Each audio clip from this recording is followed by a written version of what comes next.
Hi, I'm Pastor Mike, and I am the associate pastor at Yorkminster Presbyterian Church in Yorktown, Virginia.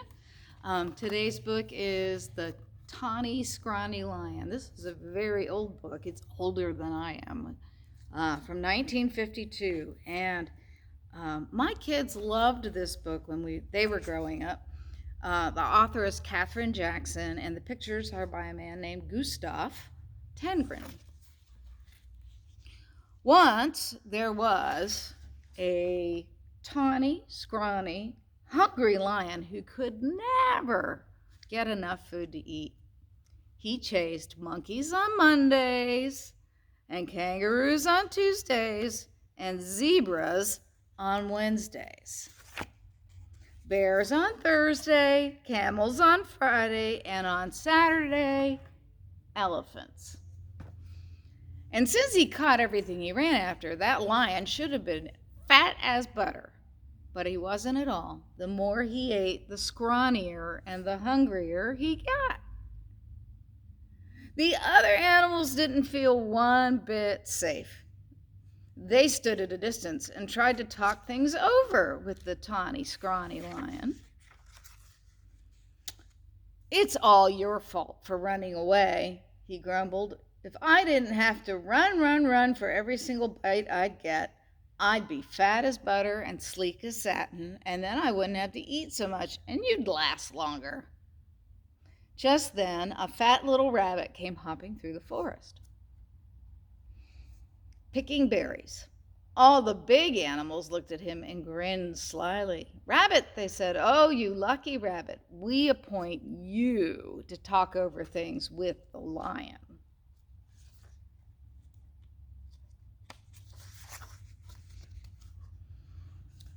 That made the little rabbit feel very proud. "What shall I ask? What shall I talk about?" he asked eagerly. "Oh, any old thing," said the big animals. "The important thing is to go right up close." So the fat little rabbit hopped right up to the big hungry lion and counted his ribs. "You look much too scrawny to talk things over," he said, "so how about supper at my house first?" That doesn't sound like a very good idea, does it? "What's for supper?" asked the lion. The little rabbit said, "Carrot stew." Well, that sounded awful to the lion, but the little rabbit said, "Yes, sir. My 5 fat sisters and my 4 fat brothers are making a delicious, big carrot stew right now." "What are we waiting for?" cried the lion. And he went hopping away with the little rabbit, thinking of 10 fat rabbits and looking just as jolly as you please. "Well," grinned all the big animals, "that should take care of Tawny Scrawny for today." Before very long, the lion began to wonder if they would ever get to the rabbit's house. First, the fat little rabbit kept stopping to pick berries and mushrooms and all sorts of good-smelling herbs. And when his basket was full, what did he do but flop down on the riverbank? "Wait a bit," he said. "I want to catch a few fish for the stew."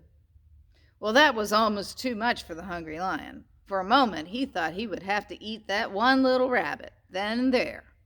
But he kept saying, 5 fat sisters and 4 fat brothers, over and over to himself. And at last, the 2 were on their way again.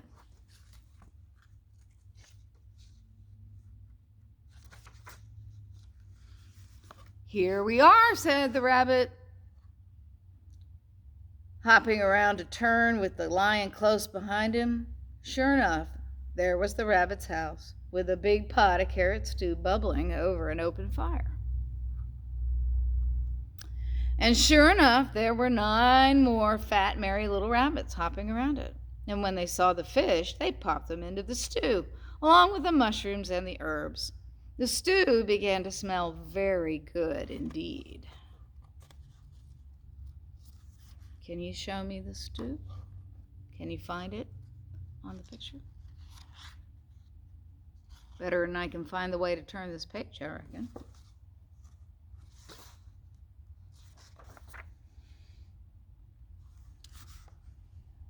When they saw the tawny, scrawny lion, they gave him a big bowl of hot stew. And then they hopped about so busily that really it would have been quite a job for that tired, hungry lion to catch every one of them. So he gobbled his stew, but the rabbits filled his bowl again. And when he had eaten all he could hold, they heaped his bowl with berries. And when the berries were gone, the tawny, scrawny lion wasn't scrawny anymore. He felt so good and fat and comfortable he could not even move.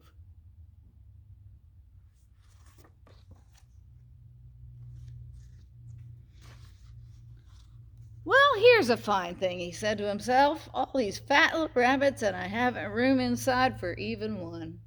He looked at all those fine, fat rabbits and wished he'd get hungry again.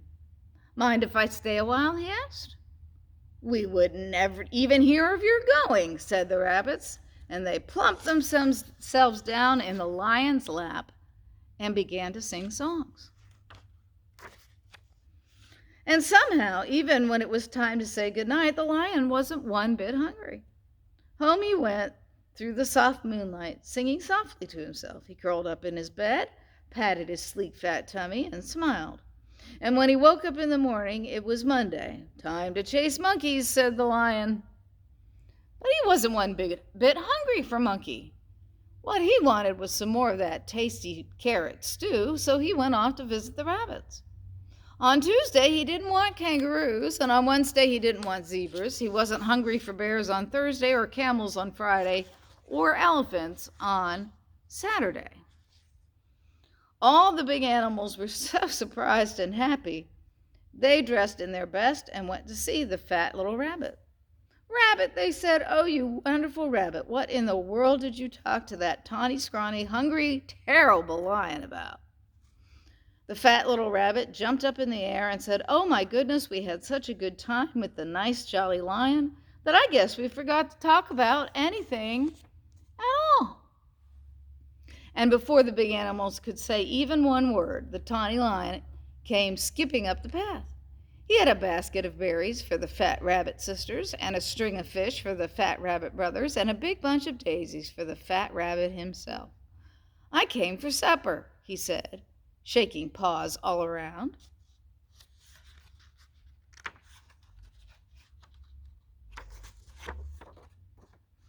Then he sat down in the soft grass, looking fat and as butter, sleek as satin, and jolly as all get out, and ready for another good big supper of carrot stew. The end. So maybe you figured out that tawny is a color, and scrawny is another way of saying really skinny and ragged looking. So that tawny, scrawny lion, he learned something. He didn't have to chase his food. He could have food hot and ready with his new friends, the rabbits. Which is sort of like life. We tend to make things harder than they need to be. I think a lot of times we can solve problems like those rabbits did by coming up with something that works for both of us. If you and I are having a disagreement, we can agree on something in the middle that works for both of us, like those rabbits and that lion agreed that carrot stew is the very best. So when we work with other people, especially those people that we've been shut up with in our house now for 6 weeks, can you believe that? When we think about those other people, sometimes we're like, I don't want to be around them anymore. But really, you and the people you love can find things that you can do together that will make you both happy. And we can thank God for that. So let's have a pray after me prayer. Dear God, thank you for creative thoughts, for ways we can help each other and solve each other's problems. A lot of time, it's not the hard work we think it's going to be. Thank you for helping us. Amen.